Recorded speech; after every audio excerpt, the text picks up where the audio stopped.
texting then, where did the idea come from originally, and how did you hook up with Tomek? Well, I have known Tomek since my Korea days. I think he had left before I met you, and we, started all the music collaborations that we were engaged in.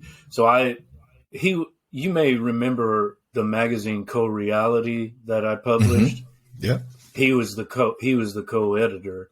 And so, he left, and then the magazine sort of fell apart, and that's when I had more time for musical activities. So I've known him, 15 years or more. And then he moved to the UK. He was in Morocco, and then he's been in Russia for quite a while. And I set up a Substack newsletter for my books, and I encouraged him to set one up. And then I noticed, like, on Substack, you have that podcast option. So I said, why don't we do a podcast? And he was down for it. And then we had to discuss what we were doing. And so, we just thought, like, we'd just pick a different text for each episode. And then I thought of the name texting. We thought about textual deviants, which is the tagline, a podcast for textual deviants. But we thought the title is a good tagline. To be independent author, I need to have a way to, grow an audience. And I never really did much with my website because I didn't like the MailChimp newsletter service, which was connected to my website. It's just there's no customer service. I hate the way it looks. It's difficult to navigate the site. And then I heard about Substack because they're like journalists and authors that I follow, Matt Taibbi and, Glenn Greenwald and Caitlin Johnstone and various other people that I've been interested in. They were all on Substack. So I checked it out and I watched some tutorials, and I looked at their interface, and it's so clean and easy to navigate. So I thought, I'm just going to move like everything over there. And first I set up a Substack for music, and I published, a few newsletter editions, like on a monthly basis, and did some promotion and grew the audience. And then I set up one for my books, and that's at Mark Will Write, WRITE.substack.com. Got to get that plug in there. And I've now decided I'm going to put everything through markwillwrite.substack.com, books, music. Like I'm just going to let the music Substack languish, and I'm going to promote music, books, podcasts, multiple podcasts, and everything through markwillwrite.substack.com. I keep the website, but that's just for, I don't really know why. I could probably get rid of it. Substack at this point is where everything goes down. And so really, I don't need a website. For those of us that don't know, Substack is a free service, or you're paying? What exactly are you paying for if you use this service? Maybe nothing. It's completely free for writers. It's a newsletter service. You set up your own newsletter. You cultivate an audience. You can do, regular newsletter posts that are just text. You can do podcasts. They now have a video feature. They have sections, like you can set up multiple podcasts, which I'm in the process of doing. So one of my sections is texting for the podcast that's already going. And then I'm in the process of setting up another podcast called Books Are Burning. And I want to have you on for that. Like, we just read the same book, or it could be a book we've both read before, and then we just get on and talk about it for whatever, half an hour, an hour and a half.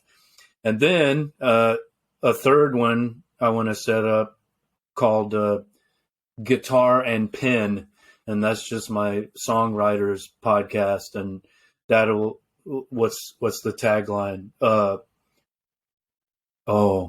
one for Books Are Burning is book reviews, author interviews, and more.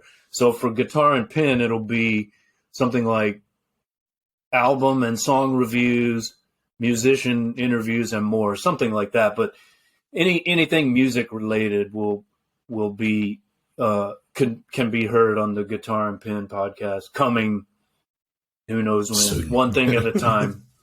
Definitely. But I've been planning this for a while.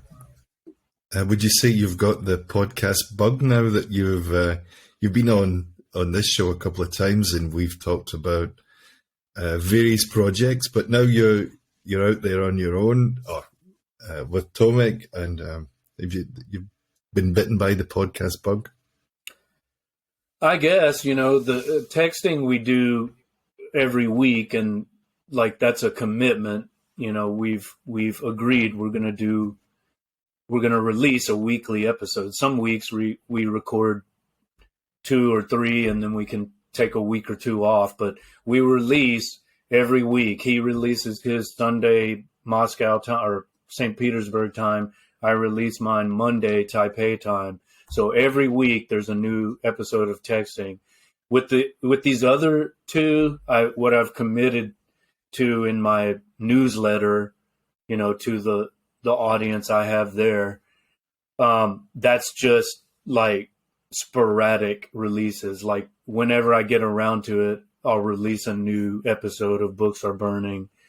I'll release a new episode of Guitar and Pen. So that's just like, as I finish them, I'll put them out. So there's not, the same kind of pressure there, because there are other things going on, If I couldn't do one a week, that would just be too crazy. Never say never, man, right? So it's yeah, eventually, but as things are now, if status quo stays as it is, I don't see how I could do that. But you're right, it could happen. We'll see how it goes. But for now, texting weekly, and the other 2 when I get around to it. I think you hit the nail on the head. It's the commitment part, and I had a few months off this year. I can't remember, from January till just a few weeks ago. So yeah, like 8 months off. And there might come a point when you just, for whatever reason, you've kind of had a wee burnout or something, and you just want to kind of clear the decks, and then you're ready to go again when the time's right. So yeah, it's all about not putting pressure on yourself, I found too. Well, I've thought about that, like, are we really going to do it every week from here to eternity? I mean, maybe like after 50, we'll say, okay, that's the end of season 1, and we're going to take a month off or something. I don't know. But now it's enjoyable. Like it's fun. Yesterday we recorded an episode on this. You can probably imagine this was my choice, but it was the Sex Pistols' God Save the Queen. And so I wanted to, for obvious reasons, right? Like Lizzie in a box, as you said. So I thought, let's revisit this and see what relevance it has now. And it was new to him. He had never listened to it. It was pretty much his first exposure to punk and the Sex Pistols and that song in particular. So, we look at the lyrics, we talk about the music, and then it just goes everywhere, like the monarchy, punk as a cultural phenomenon.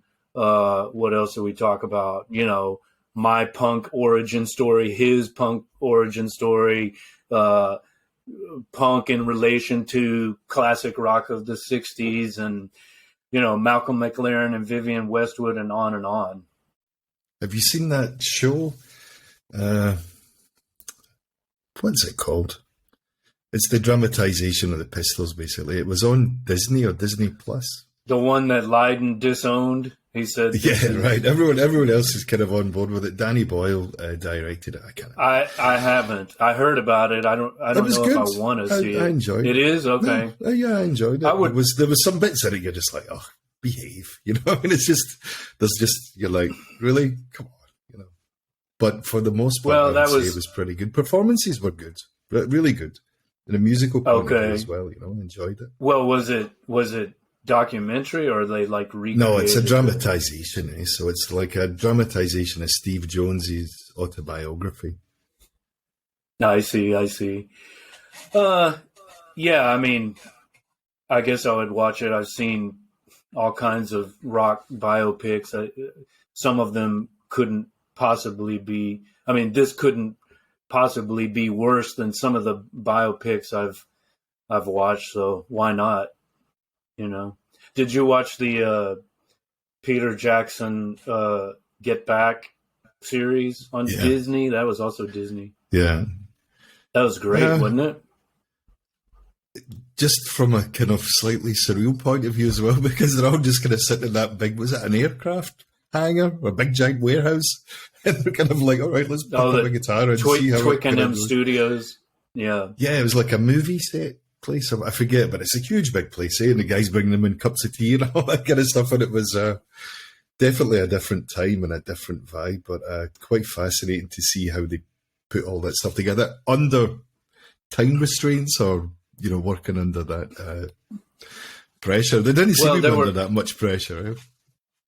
Well, there were just some amazing moments, you know, like the way Paul basically conjures Get Back out of nothing. You know, you just see him create. You think it's a wind-up, right? You know, you think you're like, come on, really? No, but it's amazing. But, you know, maybe it's for people who are Beatleologists to the extreme, like me, like have an unhealthy obsession with the Beatles. So it's not for everyone. No. Well, you have to invest a certain amount of time in it as well, right? And there's periods where maybe you're just a bit like, okay, everything's a bit beige, you know, and the clothes are a bit rubbish, and everyone's smoking all the time, and it's kind of quite bizarre, but in a really good way. I mean, when you put all that together and then you see the end results and the magic they were making. Indeed. And we had to discuss like content, and we, you know, originally it was like more like a book chat, like a full on book length work, which I had done something similar to that before. So that was the idea I had, but then we decided, well, why does it have to be a book length work every time? Like, why can't it be anything we want to talk about? It could be an essay, it could be a poem, it could be a song, an album, a movie, an artwork. And so it's like, okay, any text. And then I thought of the quote from Fernando Pessoa: "All art is a form of literature." Okay, so let's take that as our guiding principle, and then, you know, we can discuss any text as though it were a literary work, and we just analyze it in whatever way we want, and we'll see where that takes us.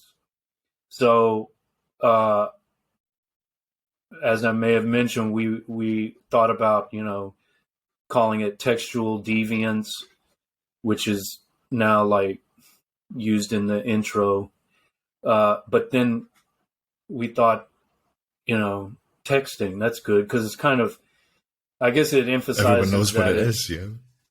Well, it's kind of short, right? I mean, the episodes are now about an hour and a half in length, but, you know, the texts that we consider are not always these large scale works, you know, could be anything. We did an episode on a tweet by the Pope, you know, so it could be as short as that. We did an episode on a painting by Picasso, and then we have another one coming out on a painting by Kandinsky. How do you quantify that? You know, it's like you're just looking at an image. So, and then, you know, of course it has the association with a text message. So it's like, it's all online. So it's something you receive in your email inbox. So we like the sound of it. I think it works. Can't change it now because we already have a theme song. So you're in a bit deep now. Yeah. And what, 15, 16 episodes in? So, it's pretty impressive, you know, I must admit. As I was saying before we started recording here, that you've got through quite a steady seam of releases weekly, and yeah, I'm looking forward to hearing more what's coming up in the future. Well, what tell about yourself us, you personally? know, well, I was going to say, you know, you know, send us a message on either of our Substacks. If you've got something you want to hear us discuss, we're certainly open to that. I'm going to send out a thread to my subscriber list asking for, you know, ideas like what would the audience like to hear next. I mean, before we started, I insisted that we make a list of like 50, so we have at least, you know, that many ready to go before we start. So we did that, and we've of course made some changes, and then things happen, like a queen dies, and so we feel it's more timely, or like Roe v. Wade is overturned, so we did an episode on Carl Sagan and his wife's essay on abortion. That seemed timely. But, you know, we have a long list of texts that we'd like to get to, but we also encourage audience participation and interaction. You know, if someone wants to hear us discuss a text, we'd be happy to do it. So we're definitely open to that. All right. That's good to know. What about the format of so we talked about the format of the podcast, but the platform itself, from a more technical point of view, it wasn't on Spotify in the beginning, or where can we find it? Because that's where I kind of got caught up in the beginning. So I was coming through your email. Maybe you can tell us a bit more. Yeah, well, it's through Substack. Like, we each release it through our Substack newsletters. Tomek releases Sunday night St. Petersburg time. I release Monday night Taipei time. It's the same episode. Sometimes there are slight differences, like there's some extras he wants to include and I don't, or vice versa. But it's pretty much the same episode. And then in the beginning, that was it, because we were just trying to find our feet, as they say, you know, like we didn't know what we were doing. As I think I mentioned, I didn't even have a proper mic and headphones, and I was just like talking into a laptop. But that was by design too. We just said, let's just start. We'll learn it as we go. So after, I don't know, we did the first episode, I got a mic, I started using the headphones, audio quality got better. And then after we had like 3 or 4 in the can, I looked into sharing it through Spotify, which I did. And then there was some problem with the sections in my Substack, and I had to like delete all those episodes and re-upload them in a different section.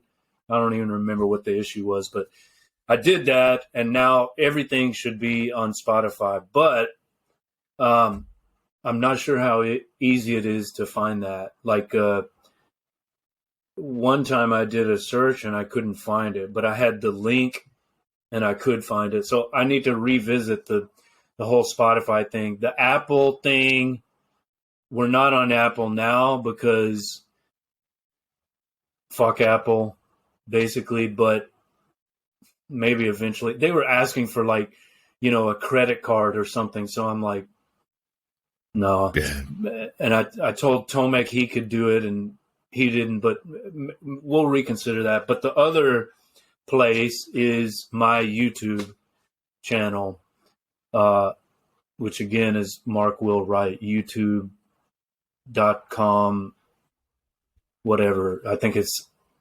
/C/Mark Will Wright, something like that. Anyway, we're putting the episodes in their entirety up there, and I've started doing clips, like, snippets with no video, but just like a still image that relates to the topic in some way. And, I'm behind on that. I think I'm up to episode 2. So because ideally I'd like to put these on YouTube as well.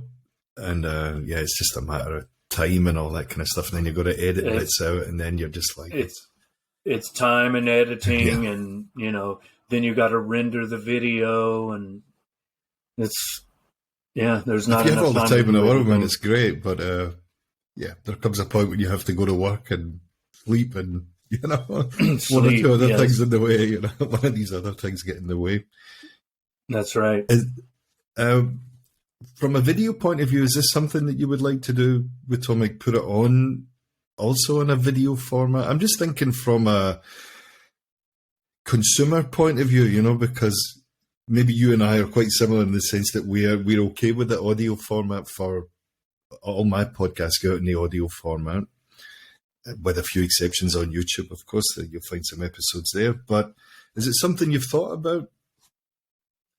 Well, I think in the beginning, I assumed it would be with video. I didn't even think about just doing the audio. So I think we were using Zencastr, and the free option does not allow video, apparently. He had set that up. And so I said, it doesn't allow video. What are we going to do? He's like, well, I don't even care about video. Let's just do audio. I said, okay, great. So problem solved. So that was it. And then, sometimes I'm sitting here in my underwear and I don't want to prepare for the camera. It's easier to not do video, actually. You're giving away all the trade secrets now, Mark. Yeah, I know. Busted. But I guess, I'm not opposed to it, but I think for texting,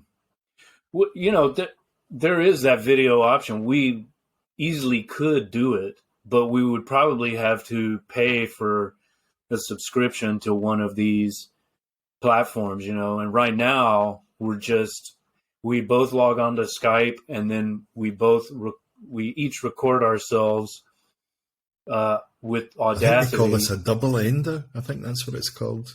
The technical name for this, when you record the two separate more parts. About that's possible. I don't know the terminology. One of his other friends who's been podcasting for a while said that's the way he does it. So we tried it. It worked pretty well. And now I've learned how to edit with Audacity. So it's been working so far. We just take the two files, put them together in Audacity, and then put the outro and the intro on either end, and make a couple of tweaks to volume or whatever.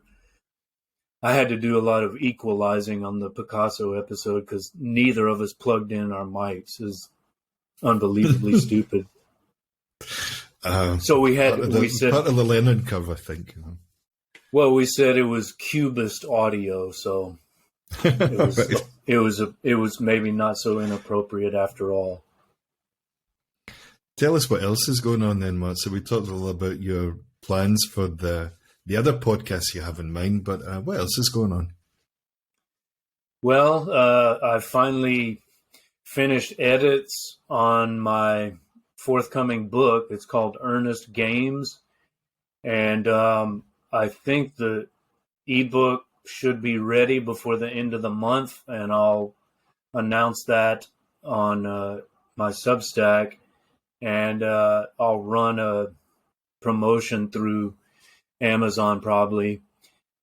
And after the ebook is out, the paperback will come out soon, and I'm doing the audiobook myself this time. In the past, I've hired voice actors, but now I'm doing it myself. I go to the studio where I make music, and I'm just recording the audiobook there. It's almost done. I need to go back and edit some things and make some changes to the text, to the audio, based on changes I made to the written text during the final edits. But hopefully that'll be done before the end of the year. Ernest Has that been Games. quite an interesting process for you? Like doing that? Is that the first time you've done that in a kind of audio book format, done the voice yourself? Yeah, it's the first audio book. I've done some audio recordings, but like short works, like poems, and like I did like a demo for one of the voice actors before he did like the real thing.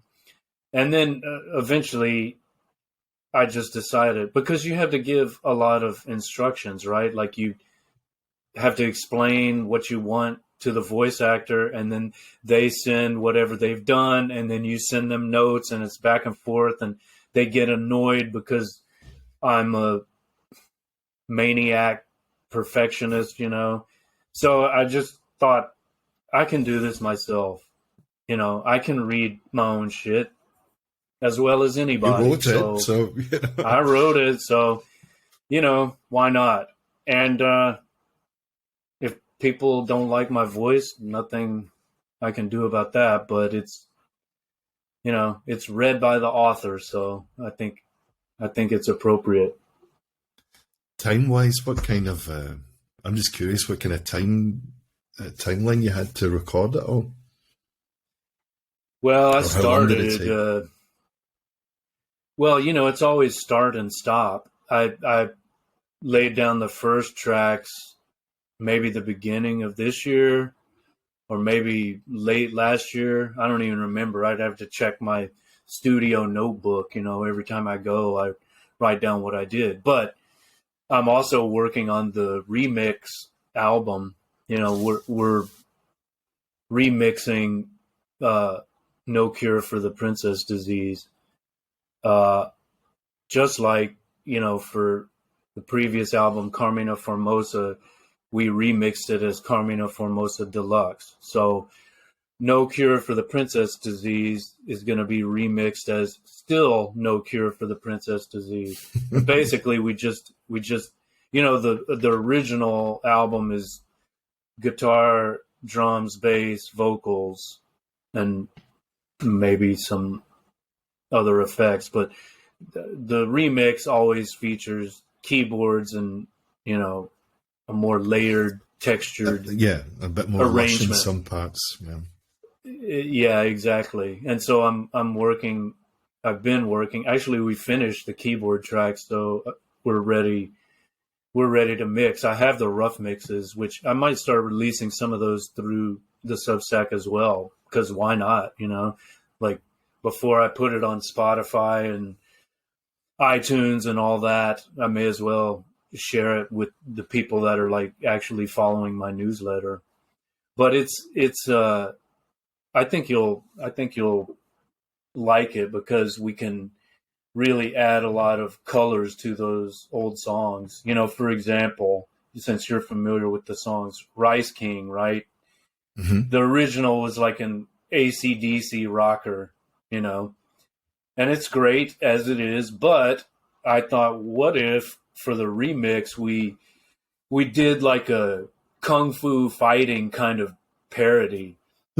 So we still have the great guitar work by CJ, the guitarist that I work with here. But we added a couple of Korean patches with the keyboard. So we've got Gayagum and Daegum. So you got that Korean string instrument, kind of like a Japanese koto, and then you've got the Korean flute. And the parts I told Delway, the keyboardist, what I wanted, and the parts he came up with, they just sound amazing. So it's kind of like, I mean, it's a completely new song, even though everything else is the same except for the keyboards, So that's one example.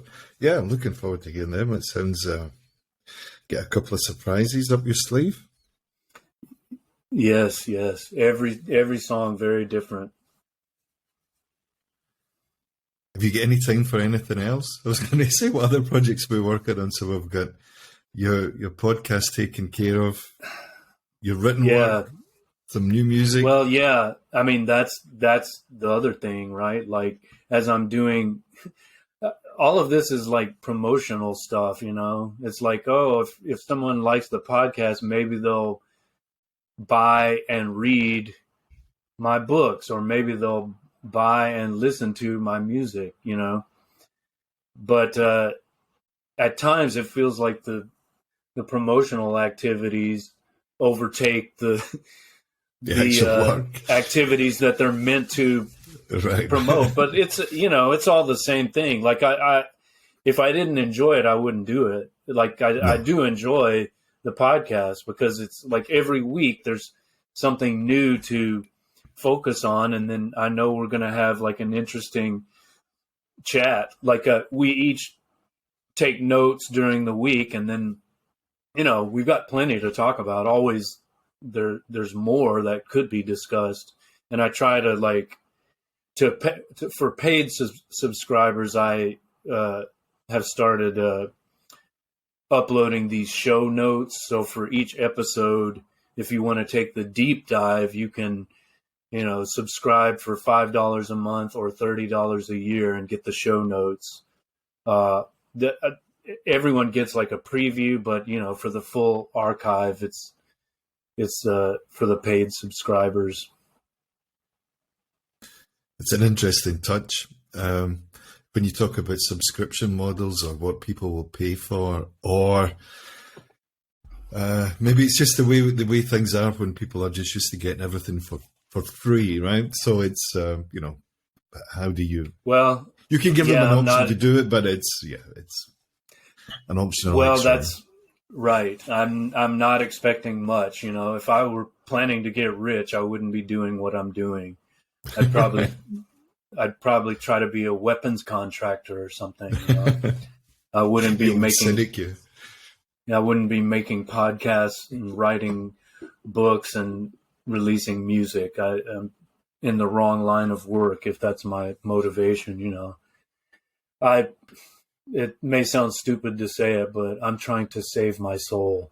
So it's not primarily a financial motivation, but if people want to support helps, it, man. Let's be honest. Yeah, every little helps. There is that option. There is a paid option. There's plenty of stuff for free. People that subscribe can download my books for free when they're, when I periodically run a special. If they do that, I hope they at least leave a review, that would help. But what are you going to do? You can't force people to do shit. I mean, I don't like the stuff I follow. I don't pay for it either. So I get it, Yeah, it's when you hear some of the numbers, or when you read some of the numbers that other better known podcasts are getting. Like, I've never listened to a Joe Rogan episode in full. I think I've listened to like various clips, just as him as an example, Right. And I don't know what he does now on Spotify. I guess he just sits at home and he's on the work counting his money or whatever. I don't know what he does exactly, but well, I think they just paid him up front. They just said, come over to Spotify. Yeah, that was it. Yeah, nice work if you can get it. So, on the other side, on the flip side of that, the podcast market, in whatever genre you think of now, there is something you can listen to, whether it be like super nerdy, obscure stuff, or super nerdy, technical stuff. It's just, or mainstream stuff, whatever it is, there's something there. Just as you were talking about the kind of punk thing as well, like this brings it all back to a kind of DIY ethic, podcasting for me anyway, because you don't need a lot of stuff to get yourself off the ground, and it's all about having the motivation and a bit of drive and a bit of commitment and 3 chords in the truth, right? I used that exact phrase last night during the God Save the Queen episode. I said, I think that is punk's greatest contribution, the DIY ethic. It's like, we're going to do this. You may not like it, but we're doing it anyway. Take it or leave it, Yeah. Yeah. I'm looking forward to hearing that episode. When can we expect is that one going to drop soon? This week it's the Kandinsky episode, so it'll be next Monday.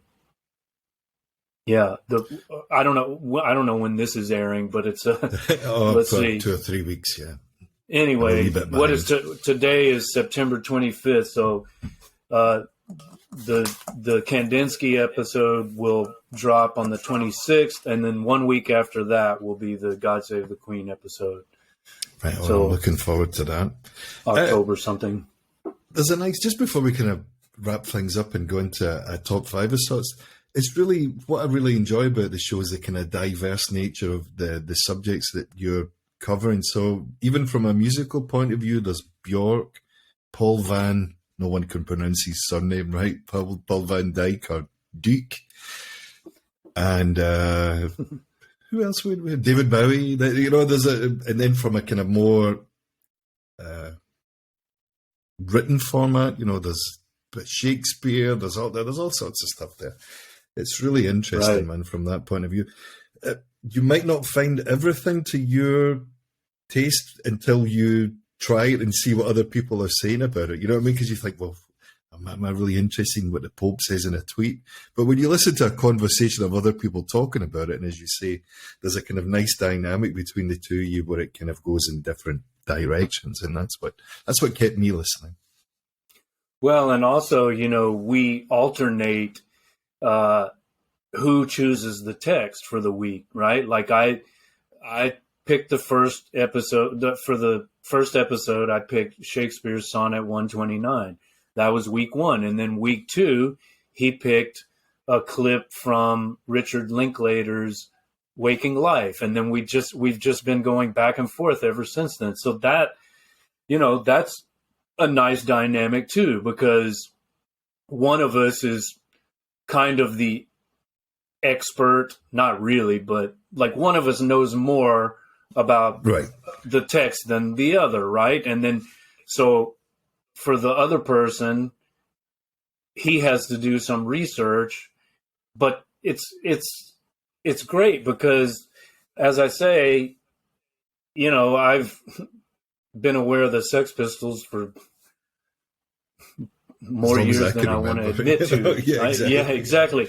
And it was his first exposure, right? So it's really interesting for me. Sometimes it's more interesting to hear what the non-expert has to say because they bring a totally fresh, new perspective to it. And that was the case for me with the Paul Van Dyke, like I didn't know who he was. I wasn't familiar with that album, but I enjoyed it. I learned a lot.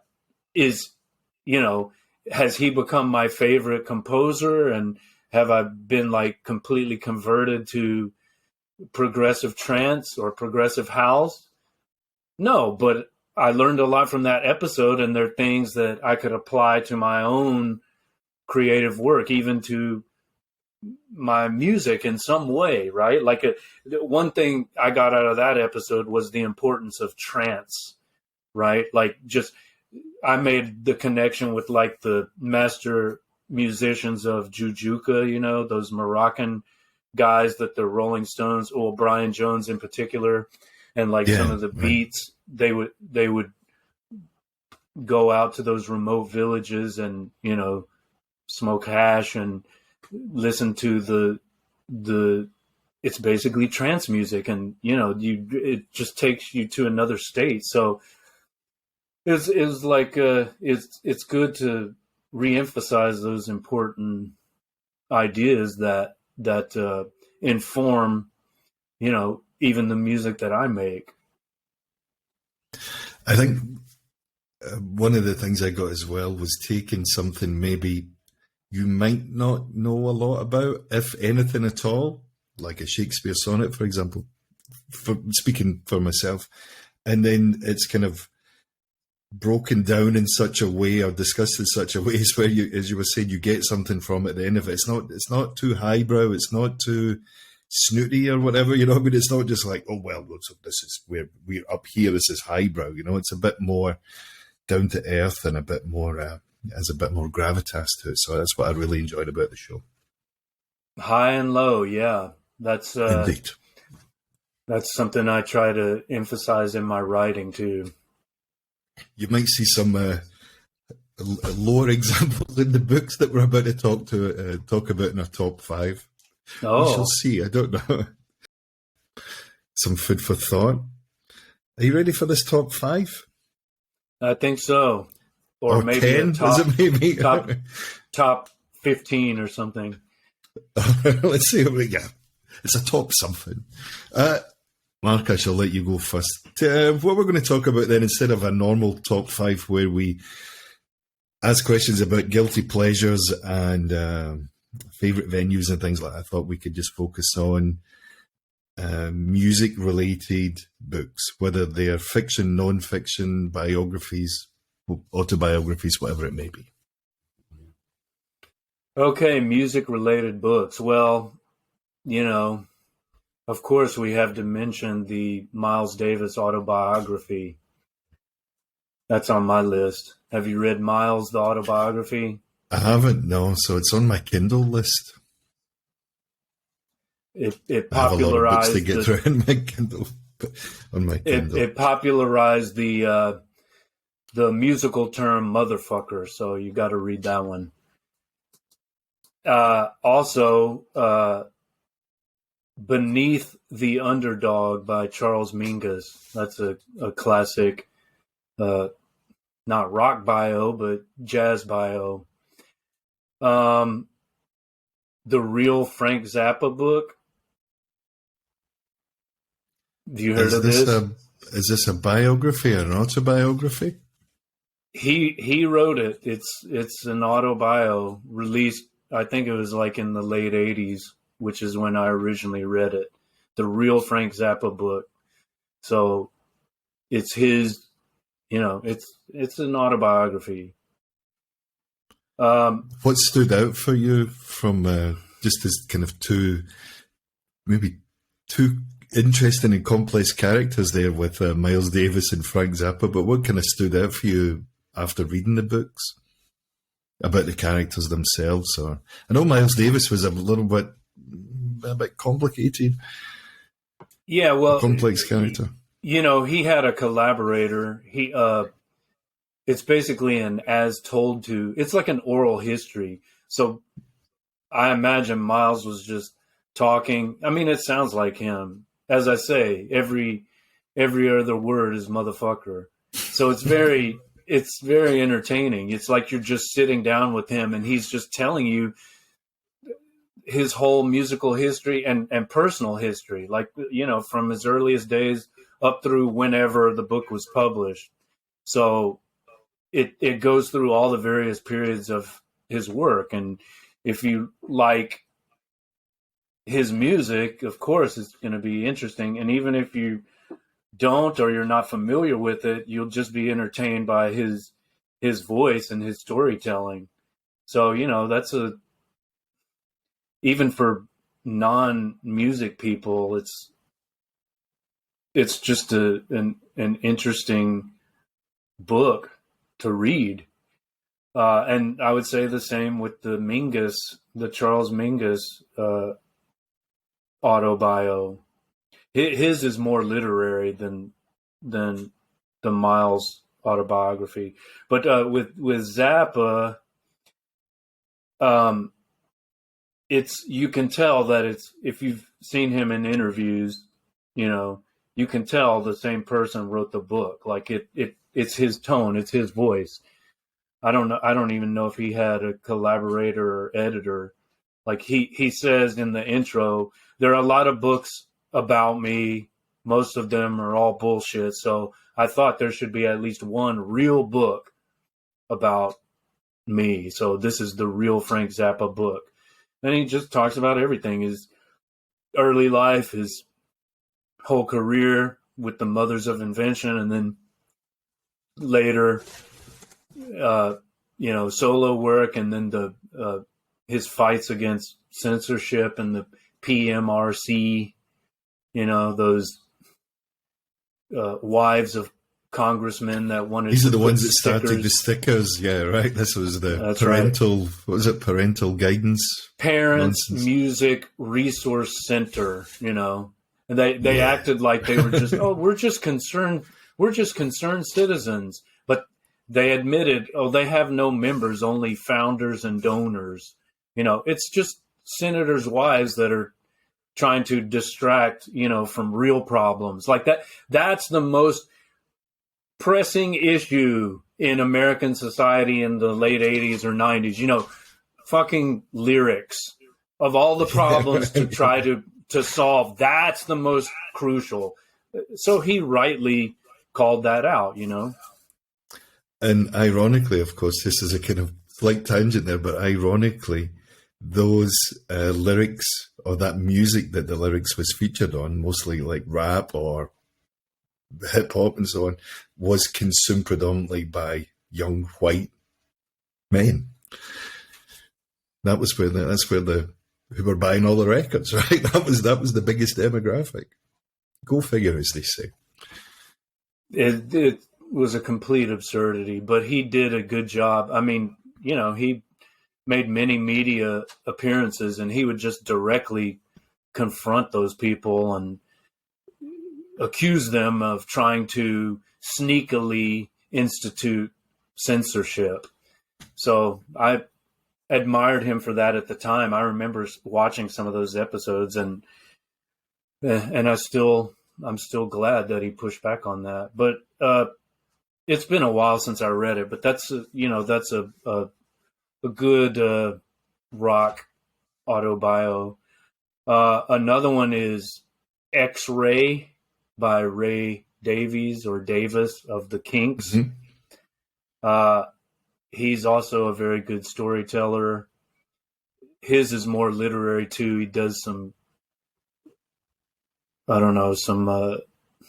it's not like a straightforward narrative. He does some tricky things with the way he narrates, but that's also quite entertaining. How many is that? 4? And there's a book called Revolution in the Head by Ian MacDonald, and it's a description of every Beatles song ever recorded. Like, it's background info on every single Beatles song. That was a very important book for me that I read probably 20 years ago. But it's a great source book, right? Like, anytime if you have a question about a particular song, like, everything is there. This was before Wikipedia. Wikipedia probably bases their articles on his book, and his stuff, yeah. Well, there was I haven't got around to adding this to any list, but McCartney released something last year or maybe the year before, his memoirs, and it's all a kind of a similar idea about all of his work as well, and a kind of the minutiae and it might even be like a double edition anyway. But I think it's quite a something to get your teeth into. I'll give you a couple of mine then. I know, go on. Well, I was just going to say, I've got his biography. It's called Many Years From Now. It's on my shelf. I haven't read it yet, but that's like the standard bio. It's not an auto bio, but that's like, an important biography of Sir Paul. So I'll get to that eventually. I did read a Beatles book earlier this year called 1, 2, 3, 4. I think it's written by Craig Brown. And it didn't tell me anything I didn't already know. Yeah, that's... Or maybe told me one or two things about postmen who lived in the same, or who delivered the letters to McCartney or Lennon or whatever it was, some kind of obscure stuff like this, and then it went into explain about whatever this postman or whoever this guy had a connection with the band later on, years down the line. But yeah, I mean, it was all about, this is an easy read, Right. But apparently bestseller. I was like, oh, it must be good, but yeah, it was a little bit disappointing. It was a bit disappointing. Maybe I expected too much. Well, let's hear what's on your list. In no particular order, I would say a book that... Nick Hornby's High Fidelity. Just from a kind of music nerd point of view, since we're making a list now, I thought, well, why not? Because I remember reading this book for the first time. I still had a copy. I think I must have given it away when I left South Korea, but I took it with me to South Korea. One of the 4 or 5 books I took with me. And I just loved the attention to detail and the kind of classic nerds working in music shops and telling people what they should be listening to and why you're wrong, and all of this kind of stuff. And it's about one man's mission to change people's musical opinions, I never read it, but they made a movie out of it, right? John Cusack, if I remember. Jack Black kind of steals the show with his character. He's the one that comes in and tells people what they should be listening to.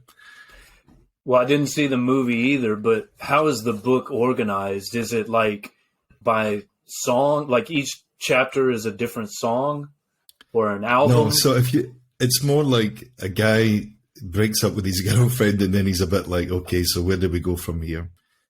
He owns his own music shop, or a record shop rather.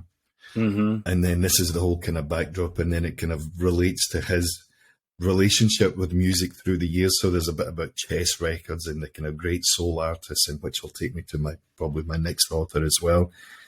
I can tell you now, even he talks about Peter Guralnick, who's written biographies of Elvis, like it's Last Train to Memphis. Dream Boogie was the Sam Cooke book he did. He's written also books about blues and stuff like that. I think he did work with Rolling Stone as well.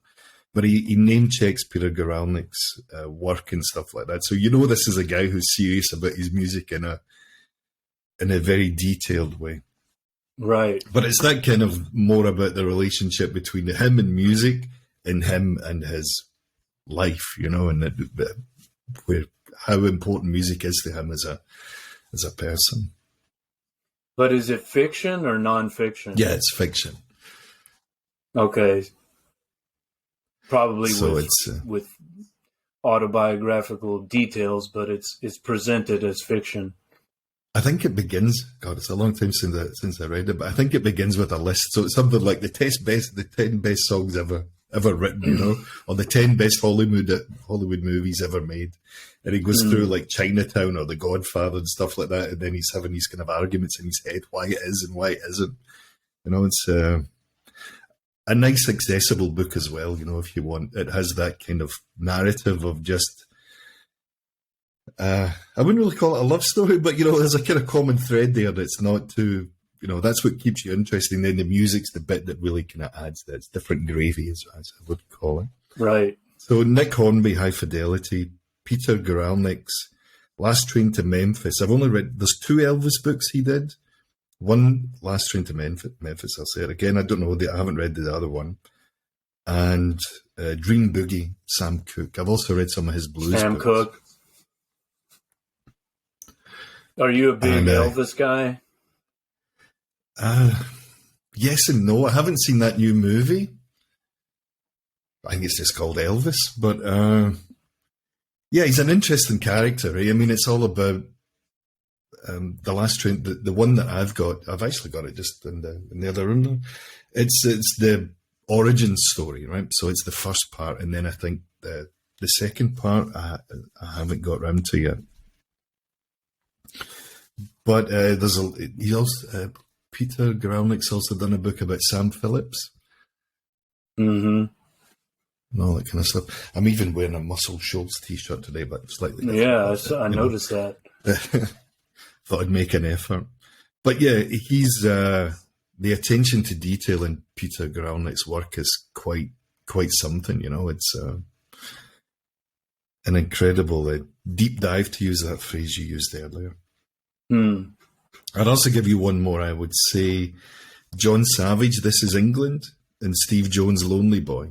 Oh. So these are two books that I've also read this year. Just as we were talking about our Pistols thing and God Save the Queen and all that, I read This Is England. Yes. And it's a huge book. It's like 600 pages or something. I mean, it's immense. And yeah, everything you've ever wanted to know about punk from, this is the source I would go to. And Steve Jones' Lonely Boy is an autobiography. It's fairly graphic, as you might imagine, and it's it talks about his upbringing and stuff like that. And not the easy stuff, upbringings. Musically, when it gets into how he learned how to play guitar and stuff, they're just like, now who was it? Malcolm McLaren gave him the guy from the New York Dolls, White Gibson. Is that okay? Custom shop, whatever. And that's what he learned on, you know. So his style of playing is really he just didn't really know how to do it, so he kind of made it up as he went along. So he's talking about his technique and all that, and it's quite unique. And I think that comes across in some of the sounds you'll hear on the records. That's a great. And that was the basis for the Disney series, or at least it was, one of the sources. Yeah. The best episode in that Pistols miniseries it's just called Bodies. And, like the song. Like the song. And I'll let you watch it and then maybe we could talk about it afterwards. Okay. Spoil it for you, but I thought the way that was dramatized was really good. It's, if you know anything about the song, which you do, it's they go into great detail in this episode about it and stuff. And there was like a personal connection to that issue, I'm assuming. Her name was Pauline. She lived in a tree. So it's about Pauline, right? So wow. Okay. Yeah, that's a great episode. I mean, it's really well done. As I said, I thought it was really well acted. The cast were great. The music was great. They played the songs. There's one or two things that were a bit rubbish, but you know, an 8 out of 10, I would say. The show, I enjoyed it. What did you think of? I think I know the answer, but I just want to hear you say, if you even saw it at all, Bohemian Rhapsody. Yeah, I'm not a Queen fan, so that's what I thought. I don't know. Did you see it? You didn't watch it? Yeah, it's on Netflix or Amazon, whatever. When I saw it on, it was all right. It's a biography. It's okay. There's a funny bit when they're in the record executive studio and they're talking about the record they want to make and all that. And it's all a bit wiggy and they've all got like bad teeth and stuff. And you know, you're just kind of like, fair enough. You know? I thought it was okay. Well, yeah, just okay. Not you got me on a good day. Yeah, not like amazing, the best. Didn't change my mind or my biopic. opinion about anything. No, it was like, it's all right. Yeah, it passed. I saw the other one. Exactly. I saw the other one, Rocket Man. I haven't seen that. Yeah, it's basically the same as Bohemian Rhapsody, you know. That's what it looked like. How about the new Bowie? Is it a documentary? Moon Age Daydream? Yeah, I think it's a kind of documentary, the way it's been described. It's his interpretation of Bowie's work. So I don't know if there's a voiceover through it. It might just be all visuals and songs. I don't know. I did listen to a review of it the other day. And then the guy loved it, but he was a Bowie fan, so go figure, right? So, that would be nice to see this on a big screen, I think. Yeah, definitely. I mean, it was, I would go back and see it. Rather, I would go and see it on a big screen if I could. Just to kind of absorb. What's your favorite Bowie? I don't know. Maybe I'm a bit of an old cliche, but Ziggy Stardust and the Spiders from Mars. Of course, can't argue with that. It's just it's just a great album, man. It's just Sure. a wee bit classic in its music sound. I mean, Mick Ronson's fantastic. It's a great band performance as well. Yes, yes. Later on, it was interesting listening to your Bowie episode whenever you were talking about you saw him in Houston, I think it was. Yes. And you were into great detail about how enthusiastically you were punching the chairs or hitting the seats to show your appreciation. Yeah, it was a great show. Well, I don't know if you can get the whole video on YouTube, but there's a performance he did in Glastonbury in 2000. It might have been the same band he was with when you saw him 2 or 3 years later. Fantastic band. I mean, it's Galen Dorsey who's playing bass, and Sterling. God, man, what's the drummer's name? He's awesome. Yeah, just a great band performance. And Bowie at Glastonbury is just he's just class. You know what I mean? He's just like, he could do it in a small room, a bigger. It doesn't really matter. He's just got it. I've seen clips, introducing and the I think backing singers and all that stuff, and you just know he's like he's a good guy, if you're playing in his band, he knows how to treat everyone right, I think, Yeah. From that point of view. But that Glastonbury album is fantastic. That's a bit of a favourite on mine. If I'm out and about somewhere, I have to go for an hour's drive somewhere and I'll put that on. That fits the bill. What else? Go on, give us another couple of yours. Well, as we're talking here, I just remembered some other rock bios I read. There's a Lou Reed. I know you don't like Lou Reed, but there's a Lou Reed bio, I think, called Transformer by Victor Brockness, I want to say his name is. That was pretty good. Of course, I don't know why I didn't think of this. Hammer of the Gods. That's like, right, essential Zeppelin reading.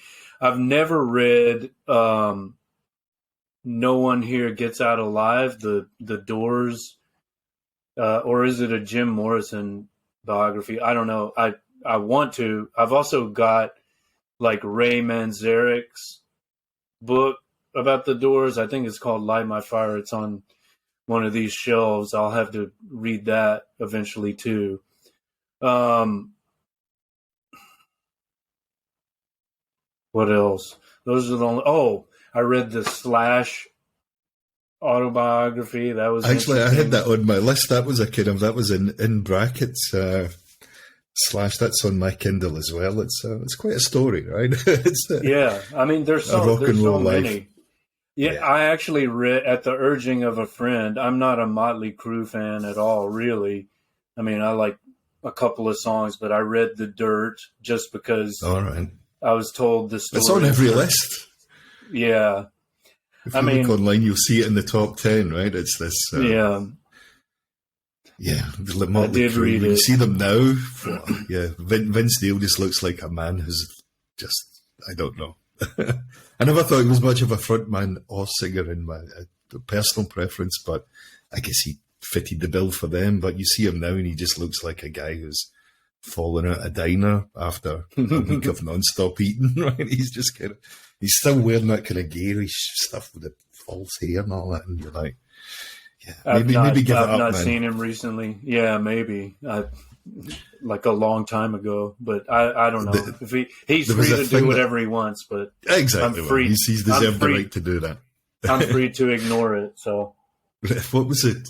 It's a service called Cameo, so you can call. So celebrities sign up to it. I guess celebrities in inverted commas sign up to it, and you pay them $50, $100, $200, whatever it is, to send you a personalized message, right? So that's what I saw him give a personalized message to, I don't know, Dan from Utah's 40th birthday or something like that, and he's doing it in an elevator in Vegas, and he's just completely off his tits. He's like, "Hey, buddy,"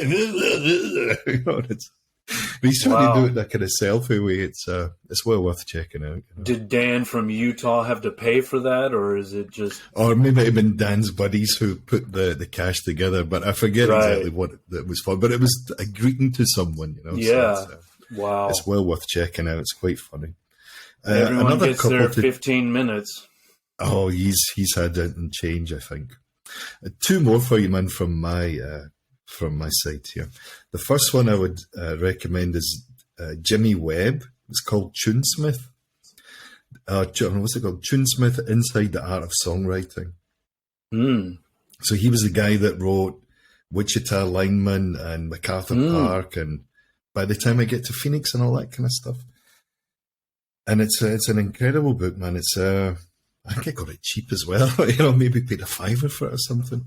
But it's this kind of combination of advice, ups and downs, life ups and downs, anecdotes, the creative process, writer's block, the whole kind of thing, what it is to be a songwriter, So that's a great book, really interesting.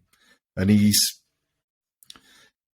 obviously coming from a different time when he wrote these songs in the mid to late 60s, I think. So, coming from that different, the music business being a different thing altogether. He was writing songs for other people primarily.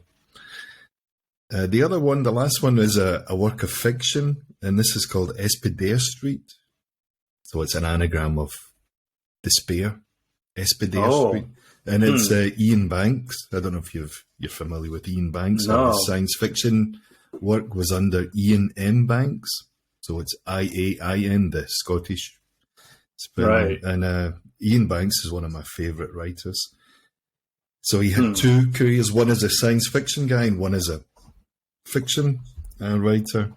Espadare Street. So he also had a wish to be a musician on his own, and he said he wasn't very good, right? So he passed away a few years ago, quite young, maybe in his 50s or something like that, but he was a great Scottish writer.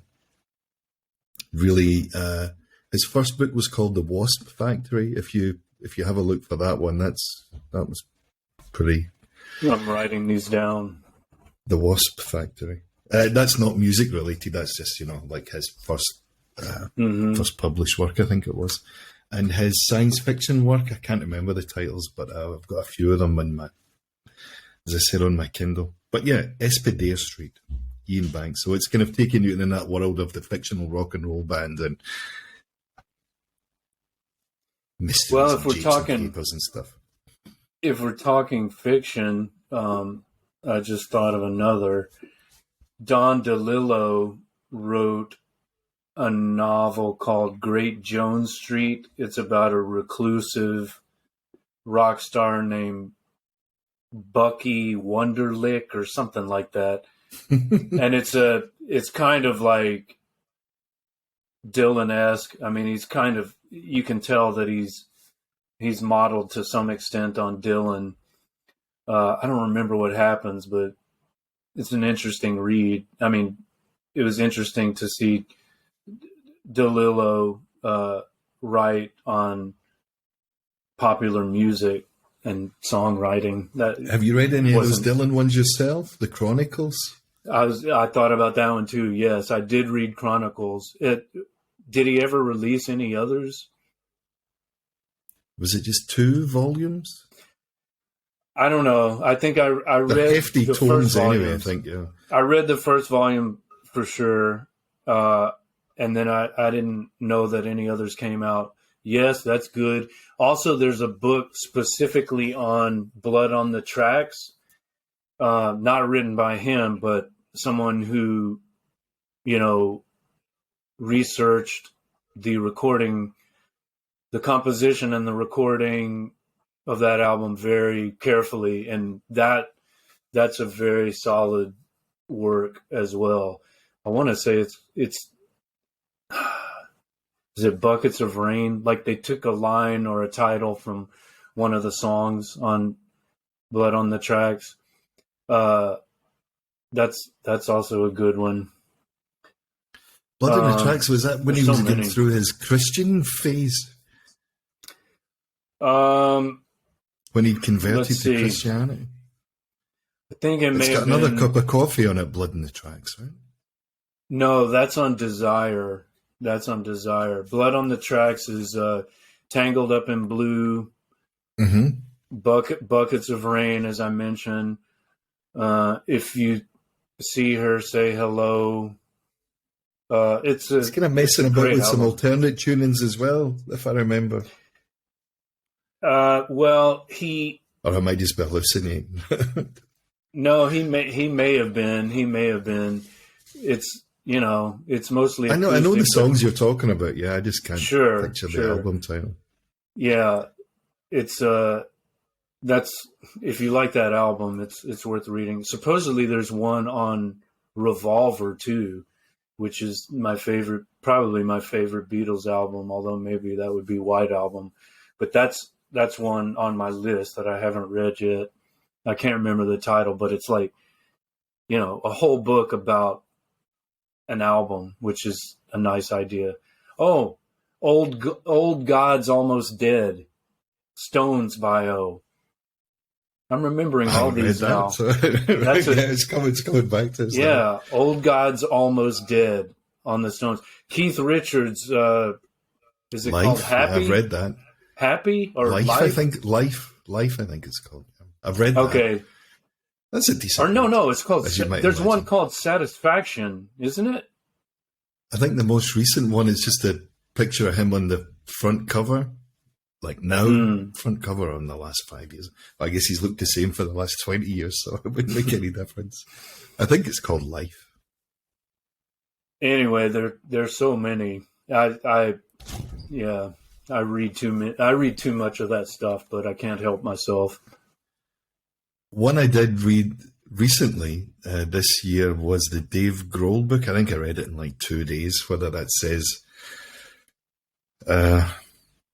more than you might need to know about the book, it's okay.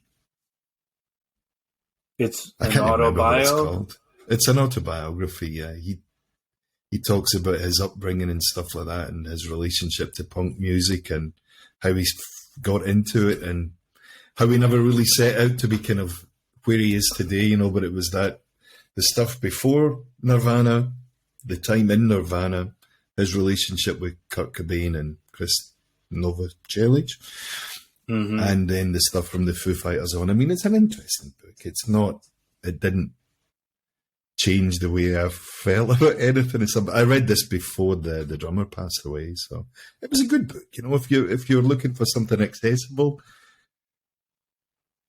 there's a good place to start. So an autobiography. Okay. It's his words, and he always does seem like a fairly genuine dude. Right. The Peter Hook book on Joy Division, I think it's called Unknown Pleasures. That's in my Kindle. Yeah, right. That's Kindle. I have a lot of books still to get into, but that seemed like an interesting book to. It was good. Of course, they don't talk anymore, right? The Hookie and the rest of the guys in New Order don't talk anymore. Bernard Sumner.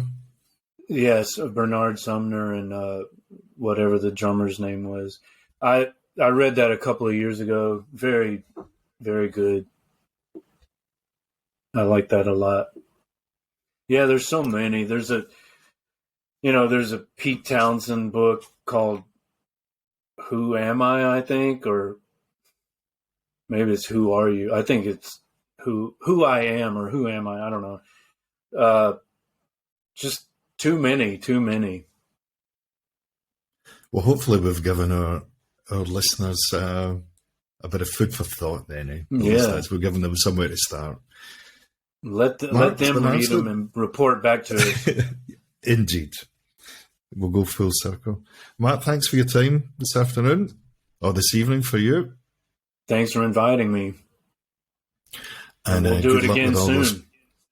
Fingers crossed, man. Good luck with all those projects in the near future. Thanks so much.